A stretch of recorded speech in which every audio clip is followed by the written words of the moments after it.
Sortons. Bonjour. Gaëlle, vous êtes diététicienne, nutritionniste à l'association La Marguerite à Limoges. Avec vous, on va continuer d'explorer la prise en charge des pathologies chroniques pendant cette période de crise sanitaire. Concrètement, en quoi consiste votre travail au jour le jour au sein de l'association?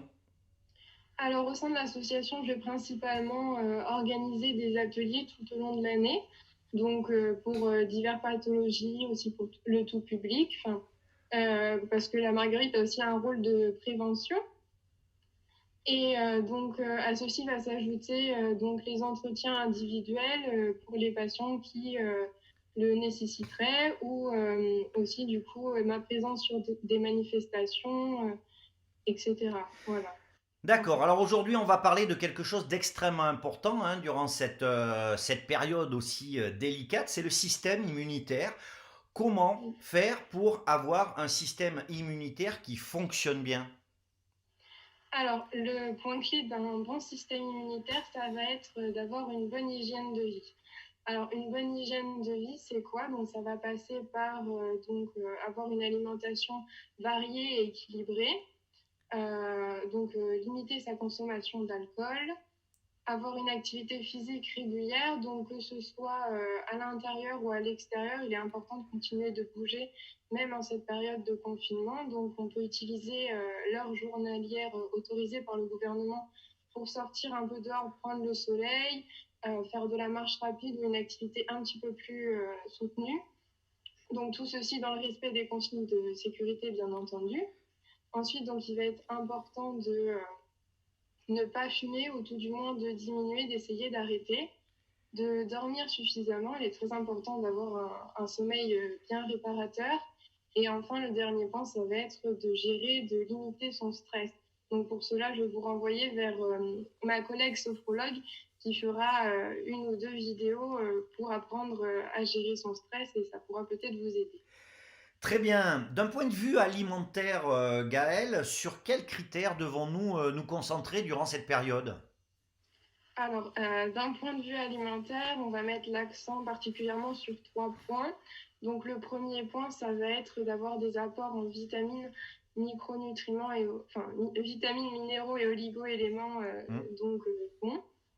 Donc, avec en particulier les vitamines A, B6, C, D et E, ainsi que le zinc et le sélénium, car ce sont des micronutriments du coup qui ont un rôle très important dans le bon fonctionnement du système immunitaire.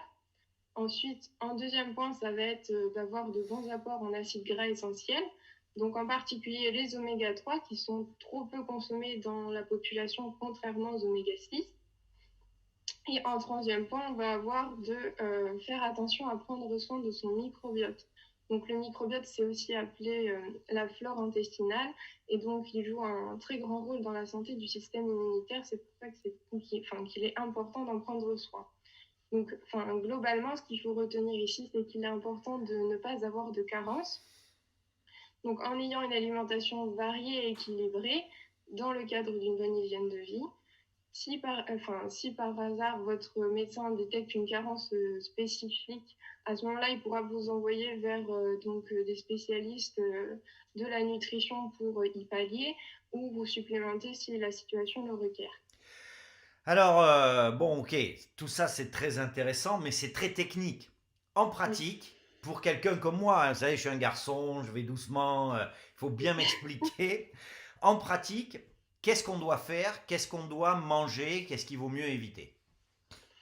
Alors, en pratique, on va essayer de consommer bio de préférence.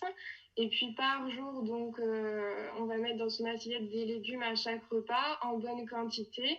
On va pas oublier d'alterner entre cru et cuit et de varier les couleurs des légumes pour obtenir un maximum de micronutriments différents. Ensuite, il ne faut pas hésiter à rajouter aussi dans nos assiettes de l'ail, de l'oignon, des échalotes, car ce sont de vrais alliés pour notre santé. Avec ceci, on va ajouter donc des féculents à chaque repas, donc de préférence des céréales complètes bio ou des légumineuses qui sont riches en fibres et en micronutriments. Avec ceci, donc une à deux portions de viande, poisson ou œufs par jour.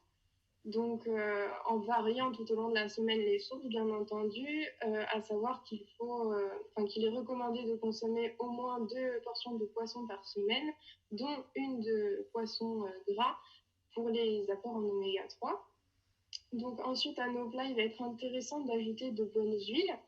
Donc, par exemple, les huiles bio de colza, de lin, de caméline. Donc, en particulier pour les assaisonnements de vos salades, mais aussi dans vos plats, donc une fois cuits, parce qu'il ne faut pas faire cuire ces huiles. Pour la cuisson, on va privilégier tout ce qui va être huile d'olive bio, mais il faut savoir quand même que le plus intéressant pour garder toutes les propriétés des matières grasses, c'est de ne pas les faire cuire et de les ajouter une fois le produit cuit. Mhm. Ensuite, donc, ça va passer aussi par la consommation de 2 produits laitiers par jour, dont une portion maximum de 30 grammes de fromage ou des alternatives végétales si on ne consomme pas de produits laitiers. On va aussi pouvoir consommer donc 2 portions de fruits par jour, donc en privilégiant le kiwi, les agrumes et les fruits rouges, qui sont généralement les fruits qui contiennent le plus de vitamine C. Il va être aussi intéressant de consommer donc une poignée de fruits oléagineux. Donc les fruits oléagineux, c'est tout ce qui va être amandes, noix, noisettes, noix de cajou, noix de Grenoble, noix du Brésil, etc. Donc pour le rapport en fibres, en micronutriments et en acides gras essentiels. Ensuite, un point très important, c'est de consommer 1,5 litre d'eau par jour au minimum, car c'est la seule boisson donc indispensable à l'organisme. Et donc de consommer aussi régulièrement des produits lactofermentés. Donc ça va être le yaourt, le cornichon, le chou de la choucroute ou des aliments un petit peu plus exotiques comme le kombucha, le thé moupé, le miso ou le kimchi par exemple. Donc parce que ce sont des aliments, des probiotiques en fait qui vont entretenir la bonne santé de notre flore intestinale. A contrario, qu'est-ce qu'il faut que j'évite? Alors, qu'est-ce qu'il faut éviter? Donc, particulièrement le sucre de table, les produits sucrés, ainsi que du coup tous les produits qui vont être vraiment très gras, riches en acides gras saturés tels que donc la charcuterie, les produits frits. On va aussi essayer d'éviter le sel, l'alcool et très important, les produits ultra transformés du commerce. On va préférer donc acheter nos produits bruts et les transformer nous-mêmes. Merci beaucoup Gaël, c'est extrêmement complet tout ça bien sûr, hein, avec modération, faut pas trop en manger. Bon, j'ai bien compris, il faut que j'arrête le saucisson, il faut que j'arrête, enfin bon, tout ce que j'aime moi De tous temps les en jours. temps. Voilà, de temps en temps, il faut de la mesure. Une petite conclusion Gaël, avant de terminer cette chronique consacrée à la prise en charge des pathologies chroniques. Donc, si vous êtes un patient atteint de pathologie chronique et que vous voulez avoir des conseils particuliers concernant votre pathologie et l'alimentation, ou si vous avez des questions sur donc mon discours dans cette interview, vous pouvez contacter la Marguerite, donc ce sera avec plaisir. On va mettre à disposition les coordonnées de la Marguerite dans cette vidéo. Donc surtout, n'hésitez pas. Et l'important dans cette période aussi, c'est de bien prendre soin de vous. Et ben voilà, on ne pouvait pas mieux terminer. Prenez soin de vous, c'est le conseil de Gaëlle Sorton, diététicienne et nutritionniste au sein de l'association La Marguerite. Merci beaucoup Gaëlle, et puis à Merci. une très prochaine fois. Au revoir. Au revoir.